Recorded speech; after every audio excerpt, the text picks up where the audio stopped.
العالمين الرحمن الرحيم أشهد أن لا إله إلا الله وحده لا شريك له وأشهد أن محمدا عبده ورسوله أما بعد قال النبي صلى الله عليه وسلم إنما الصبر عند الصدمة الأولى متفق عليه.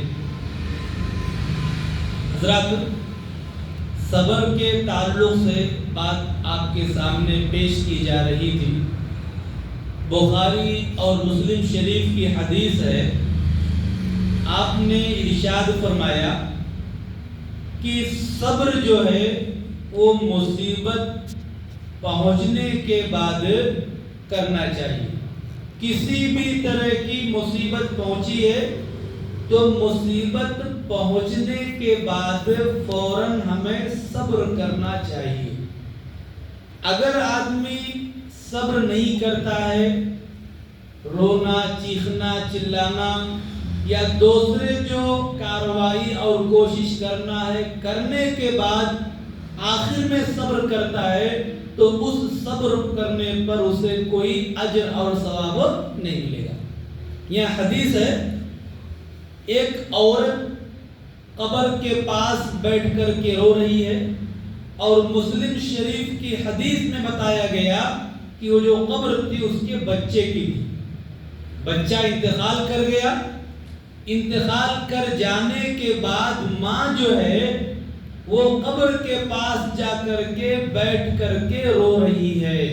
حدیث کے جو الفاظ ہیں، تب کی عند قبری، قبر کے پاس رو رہی تھی.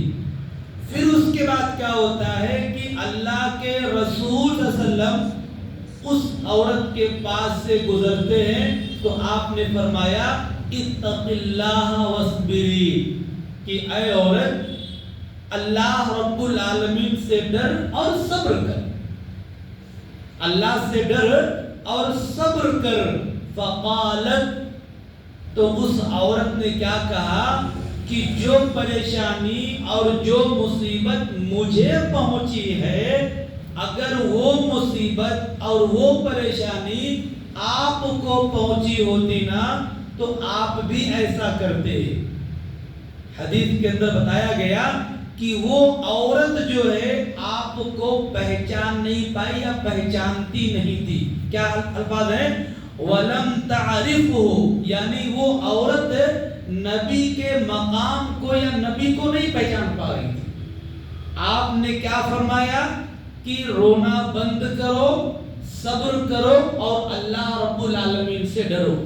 اتنا کہنے کے بعد اللہ کے رسول صلی اللہ علیہ وسلم کیا ہے، چلے جاتے ہیں. بعد میں اس عورت کو بتایا جاتا ہے کہ انہو النبی، کہ وہ تو نبی تھے. اے عورت، جو آپ کے پاس آئے تھے ابھی سمجھانے کے لیے، نصیحت کرنے کے لیے، وہ کوئی معمولی آدمی نہیں، وہ ذات بڑی اونچی ذات، وہ رحمت للعالمین تھے. تو جب اس عورت کو پتا چلتا ہے کہ وہ اللہ کے رسول صلی اللہ علیہ وسلم ہے تو یہ فوراً کیا کرتی ہے، آپ کے گھر کے پاس جاتی ہے. جب آپ کے گھر کے پاس پہنچتی ہے تو کہتی ہے کہ اے اللہ کے رسول صلی اللہ علیہ وسلم، لم اعرفک، میں آپ کو پہچان نہیں پائی، اس لیے میں نے آپ سے کہہ دیا کہ جو مصیبت مجھے پہنچی ہے نا، اگر آپ کو بھی پہنچی ہوتی تو آپ بھی یہی کام کرتے جو میں کر رہی ہوں، قبر کے پاس بیٹھ کر کے رو رہی ہوں. تو آپ نے جب یہ بات اس عورت کو کہتے ہوئے فرمایا، سنا تو کیا فرمایا، انما الصبر عند الصدمۃ الاولی، کہ صبر کا جو اجر ملنے والا ہے یہ مصیبت کے آنے کے بعد، پریشانیوں کے آنے کے بعد ہمیں صبر کرنا چاہیے. ایسا نہیں سب کچھ کر لیا، پوری کوشش کر لی، رونا دھونا جتنا تھا سب کر لیا، اب آخر میں کیا ہے، ہم کہتے ہیں صبر کے علاوہ اور کیا بچا ہمارے پاس، اب صبر ہی کرنا ہے. یعنی صبر کے علاوہ کچھ نہیں بچا ہے تو اب صبر کریں گے تو ایسے صبر کرنے پر کوئی اجر نہیں ہے. ورنہ حدیثوں کے اندر بتایا گیا ہے کہ اگر انسان مصیبتوں کے آنے پر صبر کرتا ہے تو اسے اس کا اجر ملتا ہے۔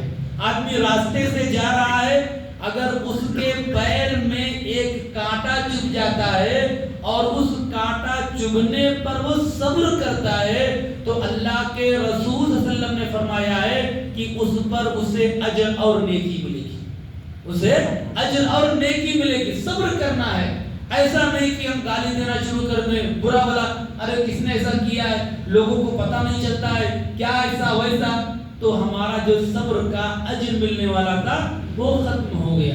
تو جب اس عورت کو پتا چلا کہ وہ کوئی عام آدمی نہیں ہے، وہ تو نبیوں کے سردار ہیں، تو جا کر کے اپنے آپ سے جو پچھتاوا ہے اس کا تذکرہ کر کے اور صبر کرنے کے لیے کہتی ہے۔ تو آپ کہتے ہیں کہ اب صبر کرو گے تو کچھ اجر نہیں ملے گا، اب اگر صبر کرو گے نا تو اب کچھ نہیں اجر ملے گا۔